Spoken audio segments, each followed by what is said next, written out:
Okay, here's a quick update video. Yes, this tree is back. I've cut it down twice already, and it's a problematic tree. I can cut it down again, but a lot of the internet is saying to poison the roots. I've read where people drill holes in the stalks there, or the trunk, and then they put a bunch of salt in there. So let me know if you want me to try either one, to put the salt in there or to use some kind of chemical to kill it. Because apparently it's hard to kill. It's going to keep coming back, but I don't want to dump chemicals in the tree without talking to you about it first. Okay, so most of the windows are done. All the treatments are done, but not all of them are painted. This window's not painted. But I wanted to just kind of clear it with of course, with Sterling and with you as well, just to make sure that I can kind of treat this window, because when I treat it, it may have to be closed when it's drying, just because I don't want the screens to stick to the fresh paint that's going to be on the sill of the window there. So that's one thing to check in on. I'm not going to be able to reach up here, so I don't think I'll be able to get this guy painted or treated, and I can't reach that guy here. The ladder barely goes to there. So if you want me to look into, I'm gonna go ahead and look into like how much it would cost to kind of get a ladder out here, just in case you wanted to do that, because there's other treatments that we need to consider. Just because, for one, the siding that we're doing needs a lot of help besides paint. I wanted to touch base about the entry, the stairs at the front and the back, right? So obviously, if I'm going to paint them, they're not going to be accessible for the most part during the day. It only takes a couple hours to dry, and then after that, it's no big deal to kind of walk over it. But we should just kind of have a plan, where if it's going to be a problem for 3 or 4 hours for the stairs to be unavailable, just let me know, and then we can kind of create a window around that specifically. So here's the side of the house, and you can see it's got a layer of primer on it already. And this siding is in really kind of bad shape here, especially under the window. I've got a little split piece of siding there. I'll show videos of that to you too, because I took some. And then there's like a lot of fasteners that kind of need help and need to get refastened here. There's nails that just kind of have wood that's rotten all around them, so there's not even any kind of wood to hold on. So in that case, I would kind of sink the nail as far in as I could, and then put a ton of sealant in the hole, just so that moisture doesn't get in there again. But there's a lot of areas where you kind of have to like crust over the splits in the siding just to kind of make sure it's sealed again. And even then, it won't guarantee that it won't split again, or that you won't have moisture issues in the future. I'm even looking at a couple of pieces of siding, like there's a small section of siding here, and I'm wondering if I can pull that off just to kind of do an inspection. But that's kind of further down the road. But what I did wanted to get permission for was to go ahead and drop some new screws in here, just as needed, put some new screws in there, and then do the fill for that. I mean, it wasn't included in our scope of work. Our scope of work was to get rid of the old paint and then put some new paint on there so that we can preserve the siding. So again, it wasn't a paint job. We were just trying to rescue all the windows, and we decided to include the siding. And so, like I said, again, the eaves are not included in that scope of work. I did kind of scrape up there a little bit, but it's pretty bad. So that's going to need like a heat gun and a scraper to get a lot of the paint off, because it's loose, but it's very, very thick, and it's kind of doing this whole alligator thing.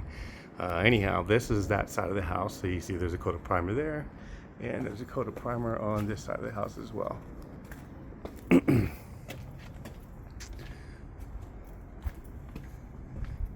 now, go to the back of the house.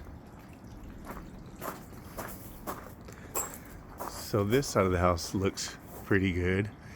You can see I got a coat of primer there on this side and down here. Again, the siding looks pretty good. There's a little bit of wear and tear kind of right in this area here. You can see where the wood is looking like a little worn, but it's not dry rotted yet. I did wanted to get permission again for something else here. These gutters are clogged at the roof. You know, they're full of the granules, the roof granules, so you can't get through. And I said I would clear the downspout up there, which I can still do. That's fine. I'll do it complimentary, of course. But I wanted to get permission to do it because you can see that obviously the gutter goes through the roof into the opening, the roof opening there between the eave and the rooftop. And so I wanted to specifically get permission because if I clear it and it's rusted, then I want to be able to say that I wanted to be careful of leaks inside there because it's pretty rusted. So if it's leaking inside there, if I clear it and it's leaking inside there and it leaks in there, that's kind of the only thing that I'm worried about. But it kind of makes sense that it would have some water coming in there, and if you did have a leak, you would see some kind of problem. Well, you kind of see it is problematic in there. So it could be leaking inside there in that little space right there, or it could just be flowing over the top. And so I think it may be doing a little bit of both. But again, I wanted to get permission to kind of clear that gutter, and it's the same thing with this gutter too. You see that gutter in the corner right there, the front corner of the house. That one is clogged as well. So I have to kind of clear that one out. I wanted to make sure I get an okay from you to kind of clear that gutter out. What else? Oh, this downspout. This is at the bottom, of course, so probably not a big deal. But I just saw this hole there, and I just wanted to see if you wanted to address that, because I didn't see any holes up there. But who knows how far it is from having a brand new hole there. So yeah, so we have primer on that.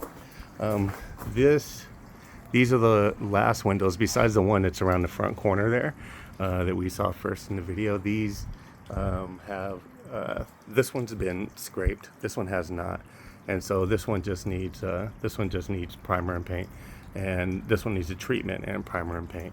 But those are still on the agenda. So that's as far as we got today, and those are the things that I wanted to clear with you: the clearing of the downspouts, the tree, and then the poison or the salt. And also I wanted to kind of coordinate about this window as well, because you see it's open, and so after I treat it, it's going to be closed. I didn't want to close off the house to the heat, and just have it be uncomfortable in there. I wanted to be able to make sure that as soon as it's dry, that it can be opened up again to let some air in the house. What else? And I guess that's... Oh, and then the back stairs too. Again, the puppy's here, so it'll take just like a few hours for it to dry.